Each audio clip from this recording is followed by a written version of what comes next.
hook up. But And I notice, and Helen, you'll be good at this, say, when you get older, you start to mature and you realize your DNA kicks in, monogamy is a good thing. Really? But,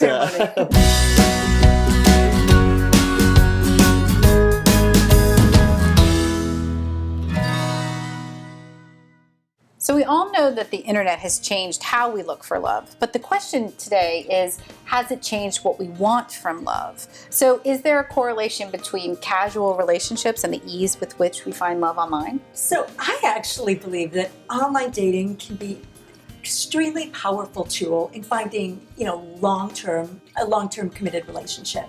There are a couple of pitfalls. And so I think the key here is to use online dating, as a tool. And the master of that tool is your goal of a long-term relationship. Don't let the tool itself, basically transform your goal, right? So the way to do it, avoid 3 pitfalls, okay? So one of these pitfalls that I find, related to this, I think, fallacy of unlimited possibilities, right?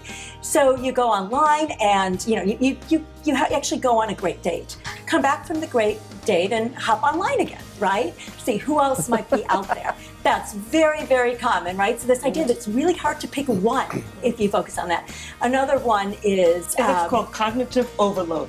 The brain is not able to, too many decisions and you choose none. That's the biggest problem in modern, because I work with Match.com. Okay. And all of the dating sites know that is their biggest problem. Is there another? Is there one that's too many choices? One more. Has black shoes as opposed to brown shoes? And in the beginning, you know so little about the person that you overweight those few things that you do know. So it's almost like too many choices. But I like choices. I mean, I can literally come back from a date and go, that was good. I want even more. I want But something there's on top. a great deal of data that knows that the more times you go out with somebody, the less likely you are to end up with anybody. And so one of the things that I say is, after you've met 9 people, pick one and get to know them better. Now, why 9? Because it was a wonderful academic study that if you walk into a room with 100 people and you talk to 9 people, you will have actually canvassed the full array of personality styles. So like buffet dating? Buffet dating. Very nice. So get to know somebody. I'll have the guy with blue eyes. Yeah, I the want a brown little eyes bit. guy. Yeah. But I love that we're talking about meeting, because the other thing with online dating, another thing is just fantasizing, right? So it's amenable to just email, so much about someone, you create a fantasy before even meeting. And then sometimes you have a real person, an imperfect real person in front of you then. And sometimes the fantasy just doesn't, live up. So that could be another... thing that happens. I think a lot of missed opportunities because, you can screen, right? You can screen, so you can miss that guy or woman who's just a year outside of your, age parameters. You can miss that person who's 5 miles outside of, that radius that you put. But what about the negative side? I mean, the negative side, it spawns the hookup culture. When I, sites like Tinder or whatever, I mean, great site if that's what you want to do. But, that's the downside. It's like we're all, hook up. And I notice, and Helen, you'll be good at this, when you get older, you start to mature and you realize your DNA kicks in, monogamy is a good thing.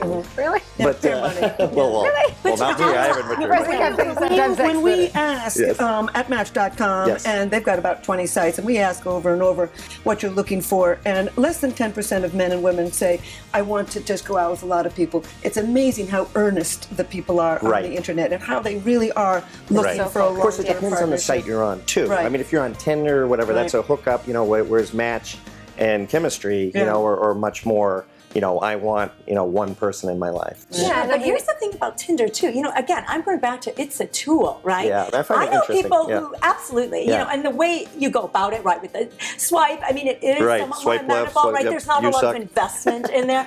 But that said, I know people who have found relationships. So again, That's true. it's a tool, That's true. So as long as your overriding goal is in your head and you are wanting to connect with people who share that goal. But what about the fun in dating? I mean, really, when we get online, a lot of the time it's so focused. And we're like, okay, not only where is he, but like how do I get my 9 people in Right. front of me? How do I, and then I go get to know somebody. But what about literally the fun of it? Yeah. And enjoying the process and being able to say, okay, it is buffet dating. I am going to take a little bit of this and I'm going to go, does that really work for me versus should I be looking at more somebody along these lines? And I think that's why I love online dating. How do you tell people it just to have opened everything up. How do you tell people to have fun at dating? Yeah, I don't think it is fun. You know, I mean, when it's I bottom post, line, they say, you're trying to win life's greatest prize, which is a mating partner. And why This can't is you not have even fun? about honesty. This is about winning. And the bottom line is, I mean, there's tension in it. You know, Yes. I might be fat and I wear the that's little what thing, makes but Greg, he wasn't the same man. There's an showing up, irony in same this. woman. I'll tell you, the more fun you're having, the more likely it's going to be Yes, fruitful. and more open. And Absolutely. But people go Absolutely. into it not having fun. They're like, but this that's is because they're misery, approaching Greg. it. This sucks. Absolutely. You know what I mean? So wait, It's like you- okay. It's how So they're create a whole approaching it. So have website for it. fun. So the good news here is that it sounds like men and women still are approaching relationships from the same perspective. They still want them. There's still optimism. There's lots of hope, and it's a